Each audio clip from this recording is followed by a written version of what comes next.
Hola a todos y todas y bienvenidos una vez más a Sintonía Mercantil, el podcast del equipo de Derecho Mercantil de la PUC. El día de hoy tenemos un tema de particular importancia relacionado a la inteligencia artificial. Uno de los mayores retos del derecho en el siglo XXI no solamente es regular las nuevas tecnologías, sino también replantear sus propias categorías.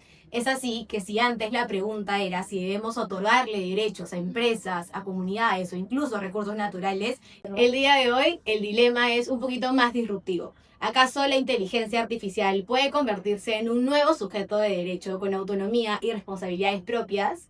Para responder esa pregunta el día de hoy nos encontramos con Alexandra Aguirre, que nos acompaña para poder resolver esas preguntas.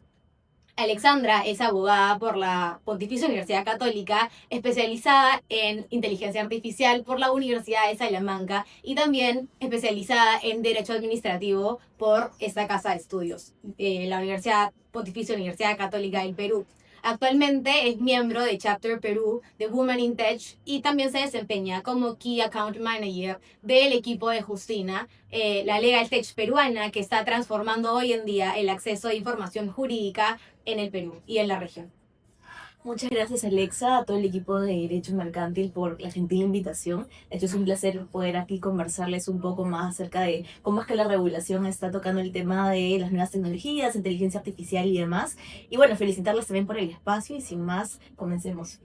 Sí, muchísimas gracias por aceptar nuestra invitación, Alexandra. Y bueno, para poder iniciar con esta entrevista, me gustaría preguntarte, desde tu experiencia en Justina, ¿en qué punto del debate global actualmente nos encontramos, ¿no? Sobre esta posibilidad de otorgarle una personalidad jurídica a la inteligencia artificial. ¿Acaso todavía estamos en un plano teórico o ya existen tal vez propuestas legislativas al respecto? Claro, sí, te cuento. O sea, el debate en general sobre darle personalidad jurídica o personhood a la inteligencia artificial de los sistemas, que básicamente sería otorgarle derechos, obligaciones y responsabilidades propiamente a esos sistemas, aún consideramos que está en el plano, por así decirlo, teórico, académico. Propuestas concretas no existen al día de hoy. De hecho, actualmente una legislación que lo ampare o lo consagre como tal no hay, ni siquiera en Europa o en Estados Unidos. Pero sí podemos decir que el debate ya ha empezado, ¿no? De hecho, hay foros de discusión que plantean la viabilidad, tal vez cierta responsabilidad limitada, etcétera, que ya iremos a profundizar en las próximas preguntas. Pero en general, desde mi experiencia, también trabajando aquí en Justina y estando, digamos, presente en el sector del ecosistema del legal tech y de la regulación de la inteligencia artificial, lo que sí hemos visto es que más que todo se están centrando en lo que es el compliance, el cumplimiento normativo, por ejemplo, ¿no? Si es que estos sistemas realmente cumplen con los estándares de protección de datos personales y demás, pero no están proponiéndose a la fecha iniciativas para consagrarlos como personhoods, ¿no? Como tal. Entonces sí me gustaría, digamos así, recalcar que este tema de dotarles de personalidad jurídica hay que tomarlo con cautela, porque recién estamos en una fase muy incipiente de regulación. Entonces, aquí tal vez sería bueno explicarles un poco cómo está el debate en general, ¿no? Las posturas a favor y las posturas en contra. Por un lado tenemos aquellos que dicen que sí es bueno considerar la posibilidad de regular la personalidad jurídica de la IA, y básicamente lo que proponen es una personalidad electrónica para que estos sistemas tengan de cierta forma derechos específicos, limitados, ¿no? Por ejemplo, se discute si las IAs autónomas, y acá un punto tal vez a tocar para conocimiento general, es que no todas las IAs son iguales. Existen grados de autonomía, primer grado, segundo, tercero y cuarto. Entonces, si estas IAs más autónomas deberían de responder por daños causados, o que simplemente eso debe de ser transferido a los creadores, desarrolladores o las personas que hicieron uso de esta tecnología. Y bueno, esto se basa básicamente en los presentes, ¿no? Que mencionabas que las empresas, por ejemplo, sí tienen personalidad jurídica. Y los argumentos en contra, que no están a favor de darles un personhood, básicamente es que dicen que las categorías ya existentes, las ficciones legales, no cumplen con las características o la naturaleza muy particular de los sistemas de inteligencia artificial. Y también entra a discusión qué tanto se podría extender en derechos. ¿Podrían responder por responsabilidad penal? ¿Hasta qué punto? Incluso, ¿cómo se regularía el tema laboral de IAs trabajadores, ¿no? Surgen muchos dilemas, por así decirlo, regulatorios y éticos. Y bueno, en general, Para centrarnos en el ámbito de Latinoamérica, en Perú, de hecho, como les decía, no existe una regulación. Y ya yendo a tal vez un territorio más alejado donde está más avanzado el tema de la regulación de inteligencia artificial, podemos encontrar ejemplos como en la Unión Europea. La UE, el Parlamento, propuso en 2017 un estatus de que se dice personas electrónicas para unos robots avanzados. Sin embargo, esta iniciativa no prosperó y de hecho en el 2020 pues la descartaron por completo. Al día de hoy, por ejemplo, en Europa, en el IA Act, lo que se regula más que todo es considerar a las IAs como herramientas y imponer, por así decirlo, las responsabilidades en las personas que han estado detrás de ellas. En Estados Unidos tampoco hay regulación que ampare la personalidad jurídica de la IA, pero sí hay ciertas propuestas, la Responsible AI o los bills del Senado, que se centran más que todo en proteger los derechos de autor o temas relacionados también al entrenamiento de datos, que también ahí entran problemas un poquito sensibles. Entonces, no existe nuevamente. Lo que sí ha habido, un caso en Arabia Saudita, que es el tema de que le dieron ciudadanía a un robot llamado Sofía en el 2017. Pero esto más que todo fue un acto simbólico, sin realmente consecuencias legales reales. Y bueno, no, para hacer un resumen, básicamente es eso, ¿no? Nos encontramos en un momento de la discusión más que todo académica, adelantándonos tal vez en unos años más que sí se pueda discutir, pero al día de hoy nuevamente no existe legislación alguna en ningún país que la regule, que consagre el personhood de la IA. Y en general lo que siempre recalcamos es que no hay que anticiparnos, ¿no? Paso a paso. Primero, al menos en Perú, hay que tratar de buscar una regulación que al día de hoy no tenemos, que realmente la entienda como lo que es una herramienta. Sí, de hecho es muy interesante lo que nos acabas de comentar y estoy segura que con los avances que venimos teniendo va a ser algo que eventualmente vamos a tener mucho más para discutir, ¿no? Siguiendo a la siguiente pregunta, en la historia del derecho, como sabemos, se ha reconocido la personalidad jurídica pues a empresas, ¿no? Como ya te mencionaba anteriormente, tal vez a colectivos, al concebido también, ¿no? O a recursos naturales. Son estas tal vez como analogías útiles para poder pensar que tal vez la IA eh, podría tener una personalidad jurídica o estamos también solamente a categorías completamente diferentes.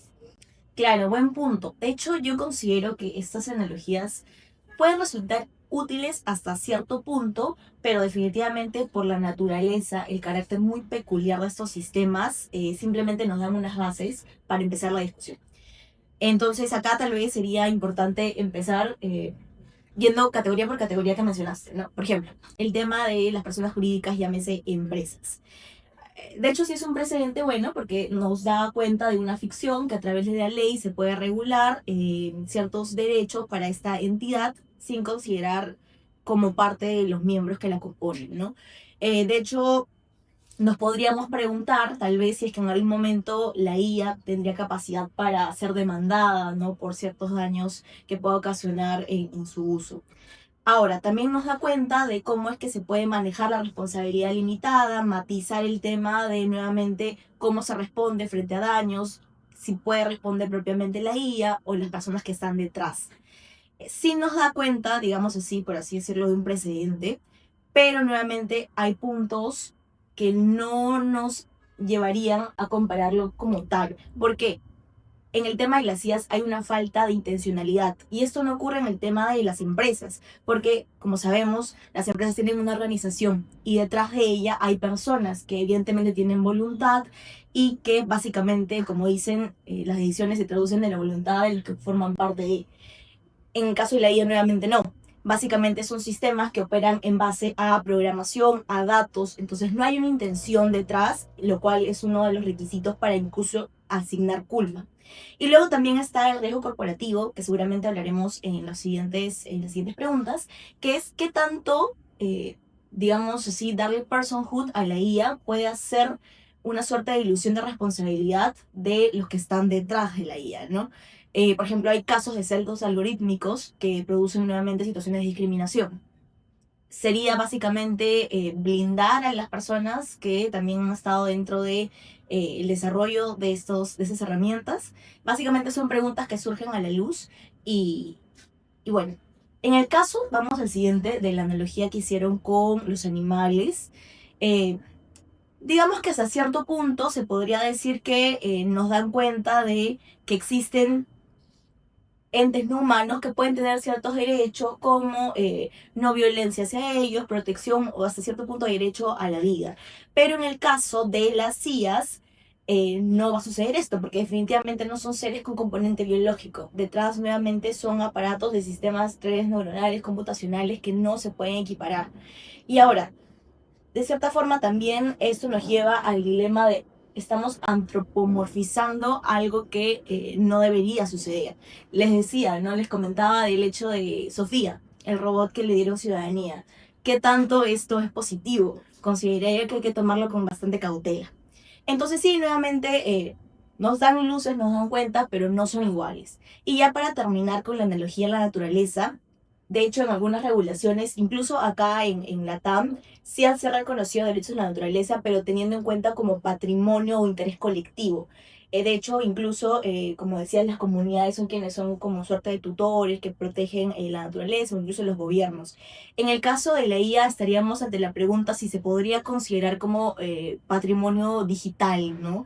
Si realmente es de interés tanto social que se puede resguardar. Y acá nuevamente surgen preguntas.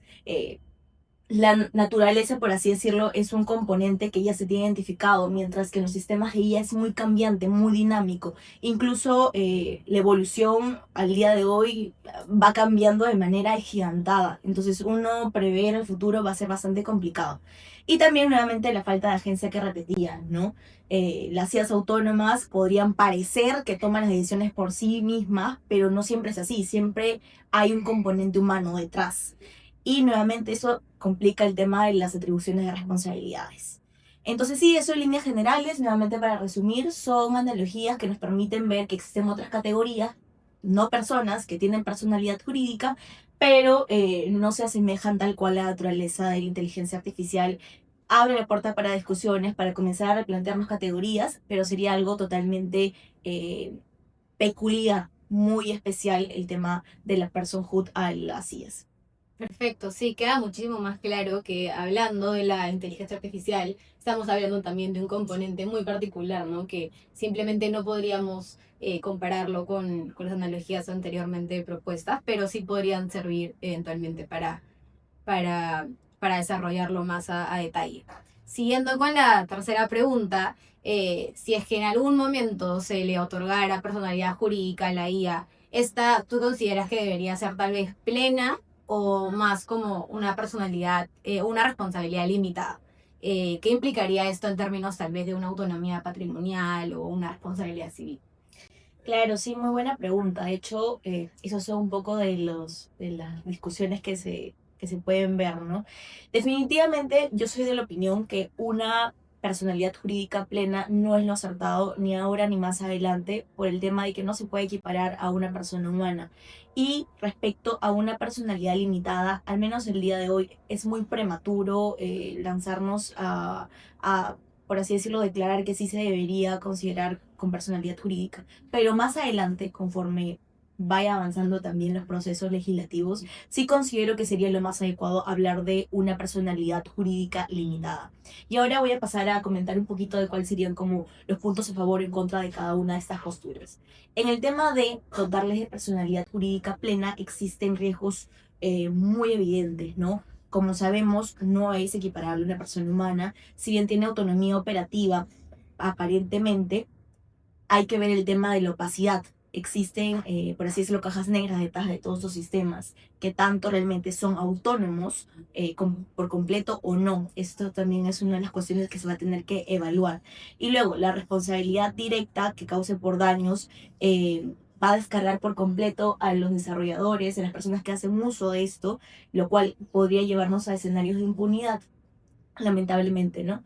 Entonces, aquí también surge nuevamente la cuestión de que las IAs, por así decirlo, no tienen una conciencia propia. Se podría hablar de derechos fundamentales esta IA sabiendo que no es equiparable a una persona humana.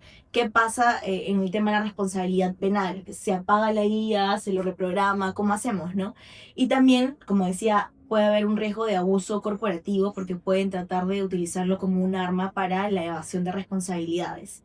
Nuevamente, ¿no? Lo que les comentaba, actualmente incluso en escenarios de regulaciones más avanzadas como la UE o Estados Unidos, ninguno se ha atrevido a darle una personalidad jurídica plena. Se centra más que todo en regular su uso, ¿no? Y tenerlo siempre como una herramienta.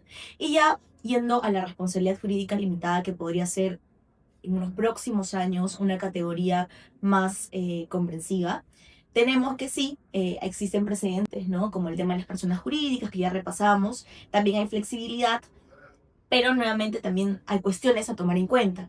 La ambigüedad jurídica. Nuevamente, ¿qué derechos les damos? ¿Qué obligaciones? Y acá nuevamente, cuestiones.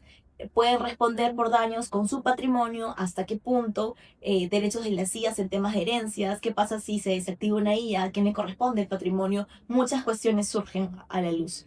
Dependencia de humanos también. Si bien hemos comentado que existen sistemas muy autónomos, igualmente sigue siendo una creación humana. Entonces hay que resolver quién va a ser responsable último, si va a haber un régimen de responsabilidad solidaria y demás. También hay un riesgo de fragmentación, el tema de darle responsabilidad limitada, porque ¿qué pasa si en un país se regula o se considera un sistema autónomo con ciertas características y en otro país no? Si existen ciertos derechos en uno, en ciertas obligaciones en otro. Nuevamente, fragmentación regulatoria que también se tiene que tomar en cuenta. Y bueno, un dilema ético, ¿no? Tendrá un derecho a la vida, un derecho a existir, etcétera. Y bueno, eso es más que todo, en líneas generales, como para poder resumir la perspectiva actual, y nuevamente lo enfatizo, es que una personalidad jurídica plena no va a ser lo adecuado ahora ni más adelante, y una responsabilidad jurídica limitada sí podría ser eventualmente en unos años una propuesta a considerar. Y bueno, actualmente, de hecho, nuevamente recalco, no existe ninguna legislación que la consagre como tal. Sí, de hecho quedan bastante claro todos los riesgos que eventualmente otorgarle, ¿no? Una responsabilidad jurídica a la IA podría generar, ¿no? Empezando de las responsabilidades empresariales, éticas y demás, ¿no? Sin embargo, hay otro pregunta que también suele saltar cuando hablamos de esta regulación, ¿no? Si cada país regula la inteligencia artificial de una manera tal vez diferente, ¿cómo podríamos resolver los choques pues que podrían haber en disputas transnacionales? ¿Qué pasaría o cómo podríamos manejarlo? Claro, sí, de hecho también es otra de las cuestiones. Como sabemos, la regulación, al menos en la TAM, está recién empezando. Si bien, por ejemplo, actualmente en el Perú tenemos una ley que regula el uso de la inteligencia artificial, incluso no tenemos aprobado un reglamento. En otros países también está sucediendo lo mismo, ¿no? Tienen leyes muy recientes, políticas también que no datan de más de 3 años atrás. Entonces, ¿cómo resolver unos eventuales choques de jurisdicción? Y acá vienen temas que de hecho actualmente ya se están discutiendo, datos y privacidad, en cuanto a que no se vulnere la confidencialidad, protección de datos de las personas que usan estas IAs o cómo están siendo entrenadas los sistemas. Y nuevamente, ¿no? En un país tal vez puede cumplir con los estándares de protección, pero en otro no. ¿Cómo regulamos? Luego, daños y responsabilidades. Sucede lo mismo. ¿Qué pasa si una IA autónoma que ha sido desarrollada por alguien en un país, que es usada en otro y que causa daños en otro, cómo se responde, frente a qué normativa? También en temas de propiedad intelectual, como sabemos ya las IAs están creando, por así decirlo, obras, incluso hay discusiones sobre derechos de autor ya que están sonando. Nuevamente, cómo se regula eso, y tenemos que tener en cuenta la naturaleza desterritorializada de las IAs. Bueno, y habrán muchas más cuestiones seguramente. Entonces, sí se plantean ciertas estrategias para resolver estos choques de jurisdicción. No hay una respuesta única, no es que hay una varita mágica para encontrar la solución, pero algunos de los avances podría ser armonización a través de marcos internacionales, ¿no? De hecho, la ONU ya sacó ciertos, por así decirlo, buenas prácticas en gobernanza de guía, que serían los Governing AI for Humanity, que lo sacó el 2024, el año pasado recién, que recomienda ciertos mecanismos o estándares que todos los países deberían cumplir para resguardar un uso ético de las herramientas. También la OCDE, la G20, proponen ciertos principios comunes que se deben tomar en cuenta para fomentar la interoperabilidad y minimizar los choques que hablábamos. Ahora, en temas de resolución de conflictos, justamente el arbitraje se erige como un mecanismo muy peculiar y de interés especial para resolver ese tipo de cuestiones. Como sabemos, las personas pueden elegir las reglas aplicables, la jurisdicción y demás, y de hecho existe una encuesta este año, que es el International Arbitration Survey, que muestra que el arbitraje es el método más preferido para resolver disputas relacionadas a la inteligencia artificial. También está el tema de la cooperación bilateral o multilateral. Se pueden firmar tratados bilaterales o multilaterales para incluir cláusulas que establezcan que la resolución de conflictos sea por, no sé, arbitraje, ¿no? Se me ocurre. Eso dependerá de cada una de las cuestiones que se puedan conversar. Y bueno, también otra suerte de métodos o prácticas para armonizar podría ser las cláusulas contractuales, ¿no? Que se pueden implementar choice of law o for selection cláusulas acerca de la determinación de la jurisdicción. También están las auditorías, el tema de que se podría pedir que cumplan con certificaciones, por ejemplo, de ISO. Y en fin, no existen, por así decirlo, recomendaciones, pero no hay una fórmula mágica. Igual ya se está avanzando, creo, en una armonización, como vemos en la UE, que ya tiene estándares que muchos de los países están replicando. Ujú. Sí, de hecho es bastante evidente que existen un montón de retos y desafíos al momento de hablar de una regulación de la IA, ¿no? En ese sentido, más allá del debate teórico, ¿qué pasos tú crees que deberían implementarse con el fin de que los legisladores y los tribunales no se queden rezagados frente al avance que hoy en día existe en todo este tema? Qué buena pregunta, de hecho, eso es como el paso inicial, ¿no? De hecho, para legisladores, uno, el tema de tener un marco normativo al menos mínimo que no frene la innovación, porque sí, eso es cierto, a veces uno por tratar de regular puede prever miles de riesgos, pero el momento de ser sobre regulación puede caer más bien en desincentivar la inversión, la innovación, y eso tampoco es lo que se busca. Lo que se busca es que haya un respeto por los derechos de las personas, que haya un uso responsable, ético de estos sistemas, y entonces lo que nosotros siempre recalcamos es que se desarrolle un marco normativo comprensivo de la situación, del fenómeno y de estas herramientas que son muy peculiares. Luego está invertir en educación y capacitación, porque finalmente a veces pasa que quienes terminan dictando las leyes pues no son los más expertos en la materia y terminan generando situaciones contraproducentes en lugar de mejorar la situación. Entonces, como hemos visto, tal cual es un tema muy nuevo para todos en general. Entonces tienen que invertir en capacitación institucional. Luego también promover cooperación internacional, que hablábamos, de hecho ya hay estándares internacionales que hay que tener en cuenta para una suerte de también armonizar estos conflictos que posiblemente pueden ocurrir. Y luego también fomentar innovación con IA. Lo que consideramos es que se pueda promover la investigación en este campo, que realmente es muy incipiente al día de hoy.